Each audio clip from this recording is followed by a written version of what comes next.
sans aborder avec froideur et sincérité une question de première importance pour notre Assemblée, comme vous l'aurez certainement deviné, il s'agit des soubresauts qui ont quelque peu ébranlé notre institution ces derniers jours.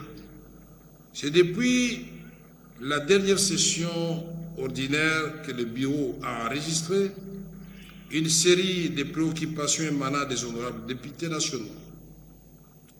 Sans atermoiement, nous avons mis à profit les vacances parlementaires pour examiner chacune de ces revendications, ensemble avec le gouvernement de la République. En raison de quelques malentendus, certainement alimentés par une communication insuffisante et peu fluide, plutôt que par la mauvaise foi ou une volonté de nuire, un groupe de collègues députés ont porté une série de pétitions contre certains membres du bureau, y compris son président, c'est-à-dire moi-même.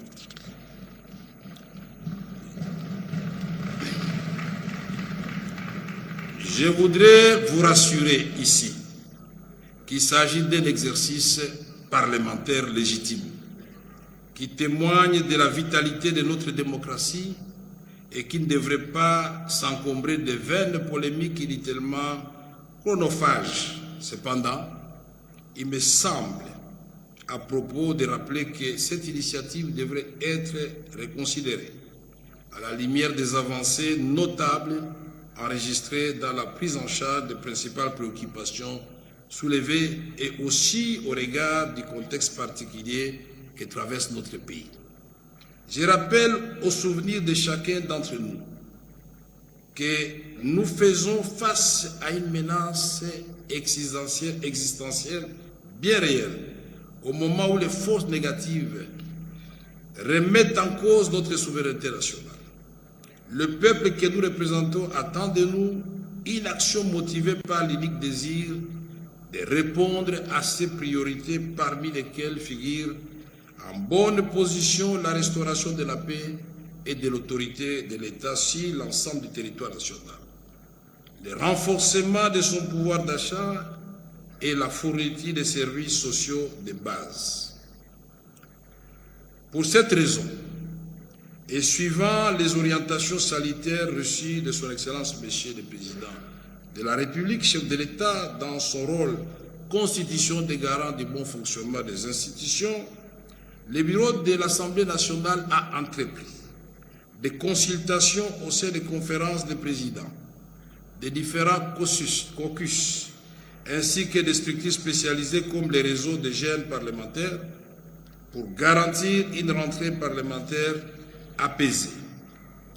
Placés sous les signes de la transparence, ces échanges très fructueux ont permis d'élever de nombreux équivoques et de constater les avancées notables enregistrées dans la prise en charge des préoccupations soulevées par les élus. Une restitution plus complète vous sera faite à huis clos après le départ de nos invités et je l'espère, avec le concours actif des honorables députés pétitionnaires. Je voudrais ici saluer l'attitude républicaine des honorables députés nationaux, y compris certains parmi les pétitionnaires qui ont manifesté une réelle volonté de préserver la stabilité de nos institutions, de renforcer la cohésion au sein de l'Assemblée nationale et de resserrer les rangs derrière le commandant suprême de nos forces armées. Je vous invite donc à la plus grande vigilance pour ne pas donner l'occasion à l'ennemi de renforcer une action, de transformer une action parlementaire compréhensible en un instrument politique au service de son plan de déstabilisation et de division de notre nation. Honorables députés, estimés collègues, puisque dans une certaine mesure il s'agit de ma personne, souffrez que je vous livre une confidence. Ma trajectoire personnelle porte le témoignage de mon engagement patriotique. Toute ma carrière a été consacrée à un seul idéal, servir notre peuple. Ma loyauté envers la nation n'a jamais faibli, ni face à l'épreuve du temps, ni devant l'adversité politique. Souvent au détriment de mon intérêt personnel, parfois au péril de ma vie, et malgré les mépris, les invectives et les calomnies, j'ai toujours choisi le camp de la République. Vous vous rappellerez que le conflit avec le Rwanda m'a déjà coûté, à son temps, ici même, le perchoir de l'Assemblée nationale. Mais ma fidélité à la patrie demeure intacte. Et aujourd'hui, elle est plus que renforcée par l'engagement que j'ai pris de servir la nation aux côtés du président de la République, son Excellence Félix Antoine Tshisekedi Tshilombo.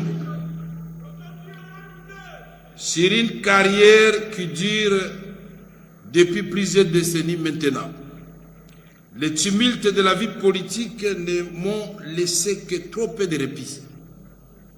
Mais j'ai béni le ciel parce que les tempêtes et les naufrages m'ont enseigné les vertus de l'amour fraternel, de l'unité et surtout du pardon. Ne suis-je pas celui que vous appelez affectueusement le pacificateur? Aujourd'hui encore, je serai pacificateur jusqu'au bout. C'est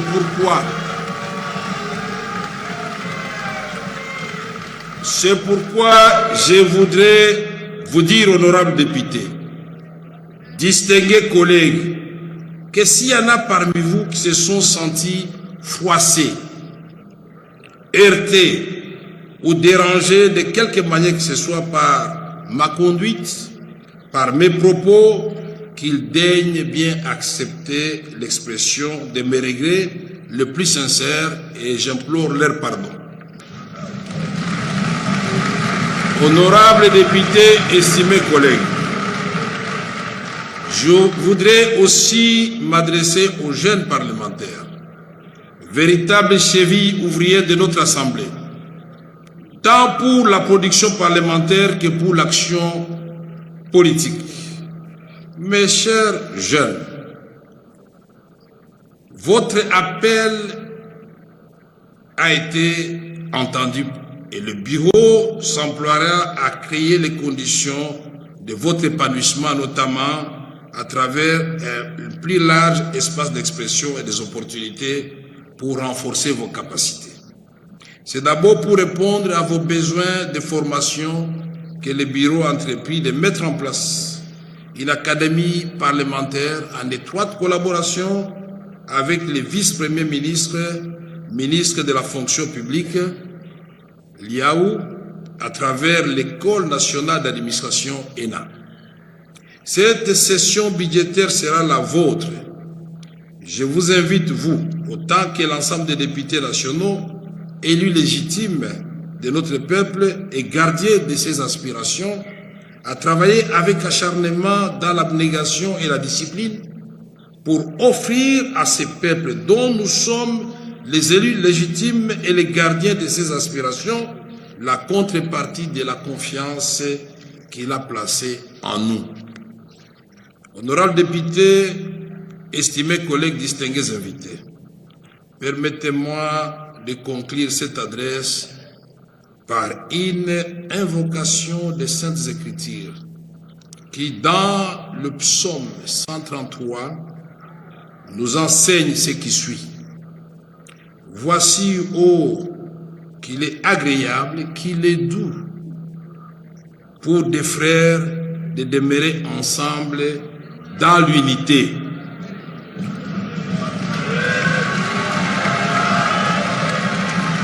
À notre peuple vaillant, je voudrais redire cette certitude. La paix finira par l'emporter, quelle que soit la durée de la guerre. Alors, notre pays retrouvera sa vocation naturelle, celle d'impulser le développement sur l'ensemble du continent. Nous travaillerons avec tous nos 9 voisins et le reste du monde pour donner à nos peuples respectifs c'est à quoi ils aspirent. Nous ne demandons rien d'autre que de vivre en paix avec tous les voisins et de tourner ensemble nos regards vers l'horizon qui conduira nos peuples respectifs au rendez-vous avec l'espérance.